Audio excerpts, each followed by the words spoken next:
ইরানে America Israel সম্মিলিতভাবে যে কাজটি করেছে বাংলাদেশের জন্য একটা বিরাট বার্তা। বাংলাদেশের পররাষ্ট্র মন্ত্রণালয় বিবৃতি দিয়েছে, ওই বিবৃতি দিয়েছে কোথায় পাকিস্তান আর আফগানিস্তান যুদ্ধের ক্ষেত্রে তারা বলেছেন এখানে আমাদের কোনো নৈতিক বা কোনো ধরনের কোনো কূটনৈতিক কোনো ভূমিকা নাই, মানে অনেকটা নিরপেক্ষ অবস্থানে থাকা।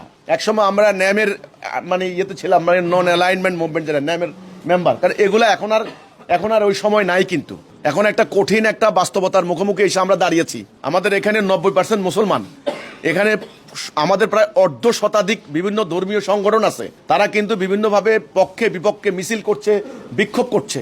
ওকে, আমরা গত 1.5 বছর আগে একটা আন্দোলন হয়েছে, ছাত্র আন্দোলন, যেটার নাম আমরা দিয়েছি জুলাই বিপ্লব। এটা কিন্তু একেবারে সরাসরি ভারতের বিরুদ্ধে বক্তব্য দেওয়া হয়েছে, দিল্লির আধিপত্যবাদের বিরুদ্ধে। তো কাজেই ইরানে এখন যে আক্রমণ হলো, সর্বোচ্চ নেতাকে এইভাবে প্রকাশ্যে হামলা হত্যা করা হলো, ওনার ফ্যামিলি শুদ্ধ। কয়েকদিন আগে সাদ্দাম হোসেনকে হত্যা করা হয়েছে, লিবিয়ার গাদ্দাফিকে হত্যা করা হয়েছে। তো ওদের কিন্তু এই যে অ্যাগ্রেসিভ মনোভাব, এটা এখন পরিষ্কার বুঝতে হবে আমাদের জন্য একটা অশনি সংকেত। ইরানে হামলার আগে কিন্তু তারা পাকিস্তান আর আফগানিস্তান এই দুইটা ভাতৃপ্রতিম রাষ্ট্র, মানে সীমান্ত সংলগ্ন রাষ্ট্রের মধ্যে তারা মারামারি লাগিয়ে দিয়েছে।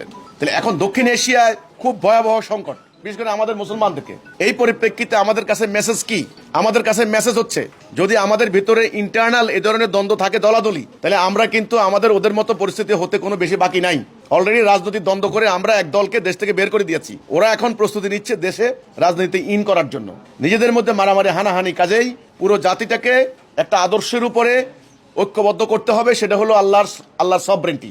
1 নাম্বার, আল্লাহর উপরে ভরসা করে আল্লাহর সাহায্য ছাড়া এই সাম্রাজ্যবাদী এই দাজ্জালীয় সভ্যতার মোকাবেলা করা কারো পক্ষে সম্ভব নয়। বাংলাদেশের জন্য একটা অশনি সংকেত। ওরা এখন যা চাইবে, ওরা বলবে তোমার পায়ের নিচে তেল আছে, আমাকে তেল দিয়ে দাও, দিতে হবে। তোমার অমুক দ্বীপ আছে, দ্বীপ দিয়ে দাও, অমুক আইল্যান্ড দিয়ে দাও, তোমার সেন্ট মার্টিন দিয়ে দাও, তোমার তেল দিয়ে দাও, তোমার বন্দর দিয়ে দাও, তোমার এটা দিয়ে দাও, তোমার এটা দিয়ে। কথা শুনতে হবে। তুমি গম আনবা রাশিয়া থেকে কম দামে, বলছে না গম আমার থেকে আনতে হবে।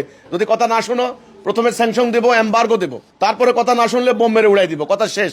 এখন আর মানবাধিকার, আন্তর্জাতিক আইন, তারপরে হলো রুল অফ ল, কিচ্ছু নাই, এথিক্স নাই, কিচ্ছু নাই, মোরালিটি কিচ্ছু নাই, এগুলো ভুয়া, এগুলো ভণ্ডামি। হ্যাঁ, মানবাধিকারের বলি কিচ্ছু না। তাহলে এখন রাষ্ট্রের অস্তিত্ব, জাতির অস্তিত্ব, ইমান, আমাদের ইজ্জত আবরু, আমাদের সবরেন্টি বলতে খালি ভৌগোলিক সীমা রেখা সবরেন্টি বুঝাচ্ছি না আমি।